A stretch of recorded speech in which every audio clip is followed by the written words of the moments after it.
지난 시간에 우리는 바울의 기도를 살펴보았습니다. 그 전에 바울이 우리와 너희에 대해서 이야기를 했습니다. 하나님께서 우리에게 놀라운 은혜를 베풀어 주셨는데 너희도 그 은혜를 받았으니 내가 너희의 믿음과 사랑을 듣고 기도할 때 너희를 위해서 기도한다 라고 하면서 기도했습니다. 그러면서 바울의 첫 번째 기도는 17절인데요. 우리 주 예수 그리스도의 하나님 영광의 아버지께서 지혜와 계시의 영을 너희에게 주사 하나님을 알게 하시고 였습니다. 하나님을 알게 하시고. 여러분, 여기서 하나님을 안다는 것은 이런 의미입니다. 여러분, 지금 우리나라 대통령이 누구죠? 윤석열 대통령입니다. 아시네요? 그런데 여러분, 그렇다고 여러분이 어디 가서 내가 윤석열 대통령 안다 라고 하지는 않죠. 여기서 안다는 것은 관계를 말하는 것입니다. 관계가 있다. 서로 안다. 잘 안다. 친하다. 그런 의미입니다. 하나님을 안다는 것도 마찬가지입니다. 하나님에 대한 지식도 지식이지만 하나님과 관계를 말하는 것입니다. 하나님을 체험적으로 알고 확신하고 친밀하고 신뢰하는 것입니다. 그렇다면 여러분, 우리가 어떻게 하나님을 알 수 있을까요? 방금 바울이 하나님께서 지혜와 계시의 영을 주사 하나님을 알게 하시고 그랬습니다. 예, 하나님이 지혜와 계시의 영을 주셔야 하나님을 알 수 있습니다. 여러분, 여기서 우리가 계시라는 말을 알아야 됩니다. 우리가 흔히 계시라고 하면 앞으로 일어날 일을 떠올립니다. 그런데 계시는 아포칼립시스라고 해가지고 덮개를 벗기다, 드러내다, 보여주다 그런 뜻입니다. 중요한 것은 이것이 하나님의 행위라는 사실입니다. 하나님이 보여주시는 것입니다. 가이사랴 빌립보에서 베드로가 신앙 고백을 할 때 주님께서는 너희는 나를 누구라 하느냐라고 물으셨죠. 베드로가 주는 그리스도시요 살아계신 하나님의 아들이라 라고 고백했을 때 주님께서는 바요나 시모나 내가 복이 있다 라고 하시면서 이를 내게 알게 한 이는 혈육이 아니요 하늘에 계신 내 아버지시니라 그랬습니다. 이를 내게 알게 하니 이 계시입니다. 하늘에 계신 내 아버지께서 알게 하신 것이다. 이것이 계시의 핵심입니다. 이렇게 계시는 하나님이 보여주시는 것입니다. 우리가 성경을 읽을 때 그 속에서 하나님을 알게 되는 것도 성령의 역사입니다. 또 삶 속에서 하나님을 만나고 또 체험하고 하나님과 교제하게 하는 것도 성령의 역사입니다. 그러므로 우리는 하나님을 알기 위해 순간순간 성령 충만해야 됩니다. 성령을 의지해야 됩니다. 그래서 우리가 사람들을 알아가고 친해지고 교제하는 것처럼 그렇게 하나님을 알아가고 그래서 하나님과의 관계가 깊어져야 됩니다. 그 다음에 바울이 또 기도하는데 18, 19절입니다. 너희 마음의 눈을 밝히사 그의 부르심의 소망이 무엇이며 성도 안에서 그 기업의 영광의 풍성함이 무엇이며 그의 힘의 위력으로 역사하심을 따라 믿는 우리에게 베푸신 능력의 지극히 크심이 어떠한 것을 너희로 알게 하시기를 구하노라 그랬습니다. 세 가지입니다. 부르심의 소망, 기업의 영광, 베푸신 능력을 알게 하소서입니다. 그 중에 먼저 부르심의 소망을 알게 하소서. 여러분, 소망은 바라는 것입니다. 원하는 것이 이루어지기를 바라고 기다리는 것이죠. 그런데 여러분, 이 소망은 희망과는 다릅니다. 또 소원과도 다르죠. 희망은 막연하게 바라는 것이지만 소망은 확실합니다. 보장이 있습니다. 약속이 있습니다. 여러분이 바라는 것이 희망인지 소망인지 구별을 해보십시오. 군인들의 전역은 소망입니다. 때가 되면 반드시 전역합니다. 30년짜리 적금도 소망입니다. 길어도 어느 순간 만기가 됩니다. 그런데 여러분, 자녀가 잘 되는 것은, 또 몸이 건강해지는 것은요, 주식이 오르는 것은요, 잘 되기를 바라지만 보장이 없습니다. 이렇게 보면 우리 삶에 희망은 많지만 소망은 많지 않다는 것을 알 수가 있습니다. 그런데 오늘 본문에서 바울이 그의 부르심의 소망이라고 했습니다. 부르심의 소망. 여러분, 여기서 부르심은 칼레오에서 유래를 했는데요. 콜링입니다, 영어로. 하나님의 부르심입니다. 여러분, 이 부르심이 넓은 의미에서 우리의 구원입니다. 우리가 하나님의 부르심을 받아서 하나님의 자녀가 되었습니다. 그런데 우리가 보통 부르심, 콜링이라고 하면 소명이라고 합니다. 하나님의 일을 하도록 부름을 받는 거예요. 목사나 선교사로 부름 받는 것을 소명이라고 합니다. 그래서 일반 사전에서도 이 소명을 하나님의 일을 하도록 부름받은 것이라고 되어 있습니다. 그런데 여러분, 그런 사역자들만 부르심 받은 것은 아닙니다. 그런 것만 사명이 아닙니다. 내 직업, 또 내 지금 처지, 내 형편도 하나님의 부르심입니다. 고린도전서 7장에서 바울은 결혼한 것도 부르심이라고 그랬습니다. 결혼도 부르심이다. 그리고 결혼 안 한 것도 부르심입니다. 또 불신자와 결혼한 것도 부르심이고 종이 된 것도 부르심이라고 했습니다. 그러니까 목회나 선교만 하나님의 사명, 하나님의 일이 아니라 모든 직업 속에도 감당해야 될 하나님의 뜻이 있고 또 우리가 어떤 상황, 어떤 형편 속에서도 하나님의 뜻을 행할 수 있기 때문입니다. 사실 여러분, 방금 말씀드린 그 불신자와의 결혼은 개인적으로 불행한 일일 수 있고 후회스러운 일일 수 있습니다. 그런데 성경은 고린도전서 7장 16절입니다. 아내된 자여, 네가 남편을 구원할는지 어찌 알 수 있으며 남편된 자여, 내가 내 아내를 구원할는지 어찌 알 수 있으리요 그랬습니다. 그렇기 때문에 부르심이라고 한 것입니다. 결국 여러분, 구원받은 하나님의 자녀들에게는 모든 것이 부르심입니다. 모든 상황 속에서 하나님의 뜻을 행할 수가 있고 하나님의 목적을 이룰 수가 있기 때문입니다. 그러므로 여러분, 우리는 지금 내 형편 속에서 부르심이 무엇인지를 알아야 됩니다. 지금 내가 감당해야 될 사명이 무엇인지 알기 위해서 기도해야 됩니다. 그런데 이것이 끝이 아닙니다. 부르심에 소망이라고 했습니다. 소망이 있습니다. 소망은 분명히 약속된 것, 또 보장된 것이라고 했죠. 그러므로 우리의 부르심, 구원, 직업, 형편, 사정의 부르심에도 분명한 소망이 있습니다. 어떤 소망일까요? 여러분 여기서 잠깐만요. 앞에서 여러분 바울이 기도를 시작하면서 이렇게 말했습니다. 이로 말미암아 주 예수 안에서 너희의 믿음과 모든 성도를 향한 사랑을 나도 듣고 내가 기도할 때에 기억하며 너희로 말미암아 감사하기를 그치지 아니하고 그랬습니다. 여러분 지난 주일에 이 말씀을 읽고 제가 뭐가 하나 빠졌다라고 했습니다. 주 예수 안에서 너희의 믿음과 모든 성도를 향한 사랑을 듣고 라고 하면서 뭐가 하나 빠졌다고. 소망이 빠졌다고 했습니다. 믿음, 소망, 사랑이 한 세트인데 바울은 너희의 믿음과 성도를 향한 사랑만 언급했습니다. 그래서인지 모르겠는데 여러분 지금 바울이 기도하면서 18절에 너희 마음의 눈을 밝히사 그의 부르심의 소망이 무엇인지 알게 해달라라고 기도를 하고 있습니다. 그래서 우리가 오늘 부르심의 소망에 대해서 알아보고 있습니다. 그런데 여러분 에베소서와 쌍둥이 서신이 골로새서입니다. 정말로 둘이 내용이 비슷합니다. 그런데 골로새서 1장 3절 이하에 보면요. 우리가 너희를 위하여 기도할 때마다 하나님 곧 우리 주 예수 그리스도의 아버지께 감사하노라. 이는 그리스도 예수 안에 너희의 믿음과 모든 성도에 대한 사랑을 들었으며 너희를 위하여 하늘에 쌓아둔 소망으로 말미암음이니 그랬습니다. 에베소서와 똑같은 말씀입니다. 성도를 위해서 기도하고 감사하고 또 예수 안에서 너희 믿음과 성도에 대한 사랑을 들었다라는 것이 똑같습니다. 그런데 에베소서에 없는 소망이 방금 골로새서에 있었습니다. 바울이 감사할 때 너희를 위하여 하늘에 쌓아둔 소망으로 말미암음이니 그랬습니다. 여러분 이것이 우리 부르심의 소망입니다. 우리를 위해 하늘에 쌓아둔 소망. 희망이 아닙니다. 소망입니다. 하늘에 쌓아둔 소망. 사랑하는 성도 여러분, 하나님의 부르심, 우리의 구원, 우리의 사명에는 하늘에 쌓아둔 소망이 있는 줄로 믿으시기를 바랍니다.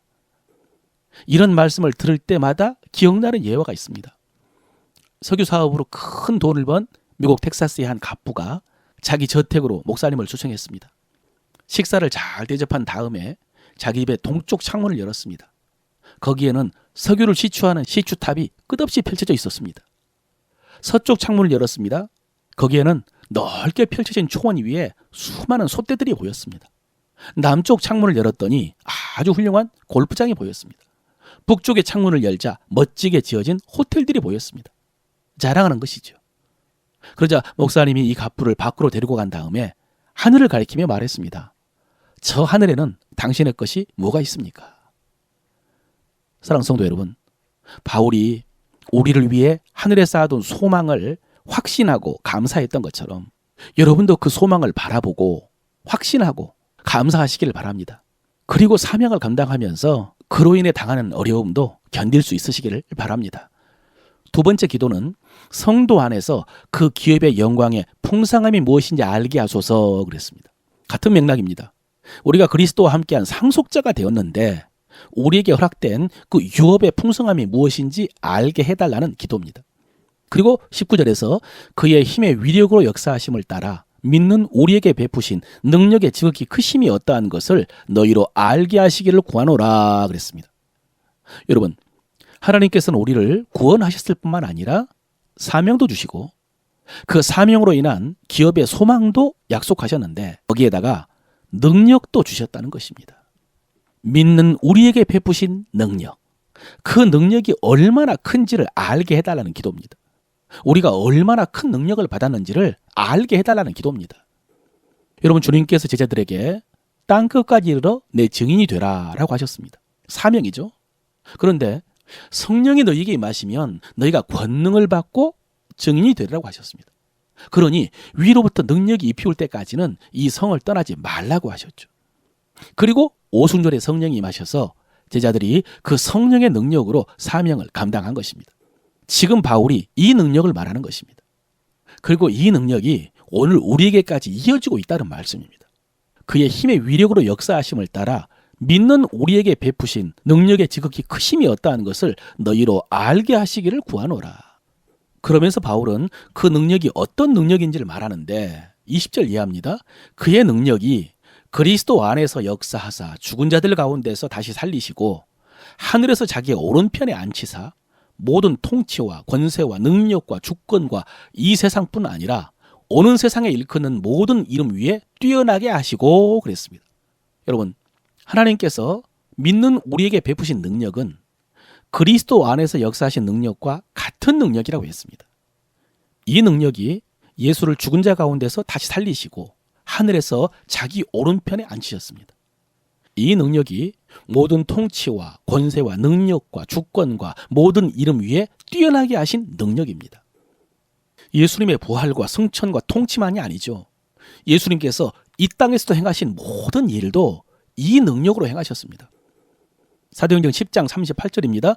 하나님이 나사렛 예수에게 성령과 능력을 기름 붓듯 하시매 그가 두루고 다니시며 선한 일을 행하시고 마귀에게 눌린 모든 사람들을 고치셨으니 이는 하나님이 함께 하셨습니다 그랬죠. 여러분, 하나님께서 이와 동일한 능력을 우리에게 베풀어 주신 줄로 믿으시기를 바랍니다. 지금 바울이 이것을 기도하고 있는 것입니다. 우리에게 베푸신 능력의 지극히 크심이 어떠한 것을 너희로 알게 하시기를 구하노라. 여러분, 지금 이 기도는 능력을 달라는 기도가 아닙니다. 능력은 이미 주셨습니다. 우리는 능력을 이미 받았습니다. 지금은 그 능력을 알게 해달라는 기도입니다. 그래야 우리가 사명을 감당할 수 있기 때문입니다. 그래서 부르심의 소망, 기업의 영광, 능력의 크심을 알기에 앞서서 구했던 것이 너희 마음의 눈을 열어 그랬습니다. 주셨는데 보지를 못한다는 것입니다. 그래서 마음의 눈을 열어서 그것을 보게 해달라는 기도입니다. 우리가 잘 아는 창세기 28장에 보면 야곱이 에서를 피해 하란에 있는 외삼촌 집으로 가는 도중에 돌베개를 베고 자다가 꿈을 꿉니다. 사닥다리가 하늘에 닿았고 천사가 오르락내리락하고 그 꼭대기에서 하나님께서 말씀하시는 꿈이었습니다. 그 꿈을 꾸고 나서 야곱이 이렇게 고백합니다. 여호와께서 과연 여기 계시거늘 내가 알지 못하였도다. 예, 여러분, 야곱은 혼자인 줄 알았습니다. 그래서 어젯밤에 잘 때 두려움에 떨면서 잤겠죠. 그런데 꿈에 천사가 오르락내리락 하는 것을 보고 하나님이 함께 하신 것을 알게 된 것입니다. 하나님께서 과연 여기 계신 줄 알게 된 것입니다. 또 열왕기하 6장에 보면 아람의 군대가 엘리사를 잡기 위해서 도단성을 포위하는 장면이 나옵니다. 엘리사의 하인이 아침에 일어나서 성을 포위한 아람 군대를 보고 이렇게 말했습니다. 아, 내 주여, 우리가 어찌하리이까? 깜짝 놀라서 외쳤습니다. 그때 엘리사가 이렇게 말합니다. 두려워 말라. 우리와 함께한 자가 저와 함께한 자보다 많으니라. 그리고 이렇게 기도하죠.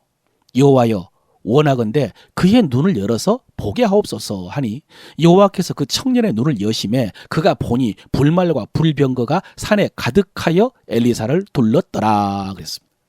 여러분, 오늘 바울의 기도와 똑같은 기도입니다. 눈을 열어주소서. 눈을 열어 보게 하소서. 여러분, 하나님께서 불말과 불병거를 그때 보내주신 것 아닙니다. 처음부터 그곳에 있었습니다. 단지 이 종이 영의 눈이 어두워서 그것을 보지 못한 것입니다. 사랑하는 성도 여러분, 지금 우리도 눈이 감겨서 보지 못하는 것이 얼마나 많을까요? 하나님께서 우리를 위해서 하늘에 소망을 쌓아두셨다. 또 우리에게 기업의 영광의 풍성함이 예비되었다. 또 믿는 우리에게 예수 그리스도 안에서 역사하셨던 능력과 똑같은 능력을 주셨다. 여러분 아십니까? 믿어지십니까? 실감이 나십니까? 안 믿어질 것 같습니다.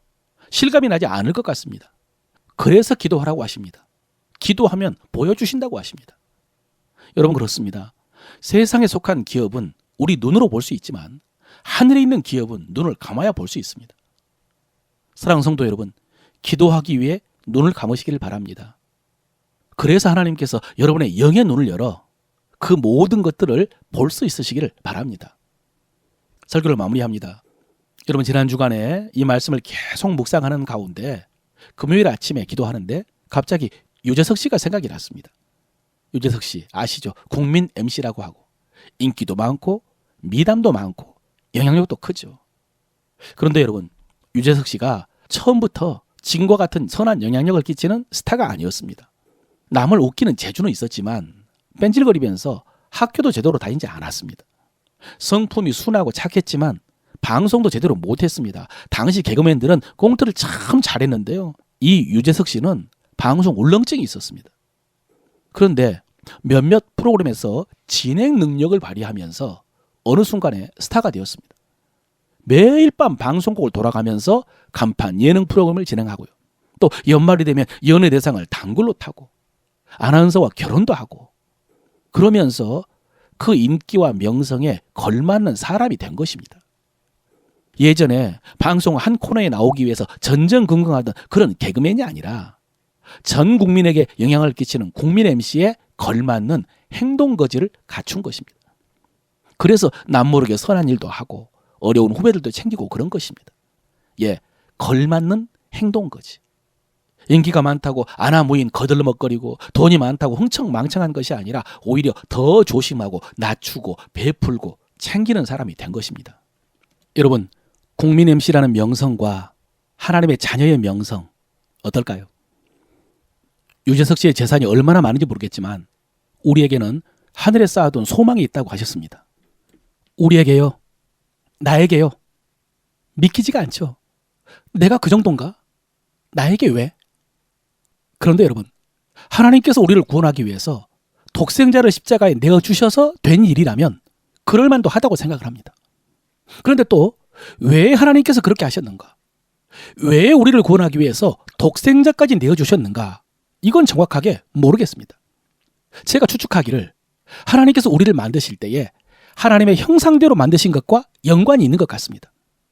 하나님의 형상대로 만드셨다는 말씀은 우리가 하나님과 차원이 다른 피조물이라는 것을 강조하는 말씀이 아니라 우리가 하나님과 가깝다는 것을 가르쳐주는 말씀입니다. 그러므로 하나님의 형상대로 만들어진 우리는 우리가 생각하는 것보다 훨씬 더 탁월한 존재일 수 있습니다. 그렇게 우리를 처음부터 존귀한 자로 지으셨기 때문에 우리를 구원하실 때 독생자를 내어주시고 구원하신 것이고요. 구원한 후에도 그렇게 풍성한 기업과 소망과 크신 능력을 베풀어 주신 것입니다. 어쨌든 사랑하는 성도 여러분, 우리는 그리스도 안에서 존귀한 자요 부요한 자입니다. 그러므로 먼저 거기에 걸맞는 마음가짐이 있으시기를 바라고요. 그 다음에 걸맞는 행동거지가 우리의 삶 속에서도 나타나시기를 주의 이름으로 축원합니다.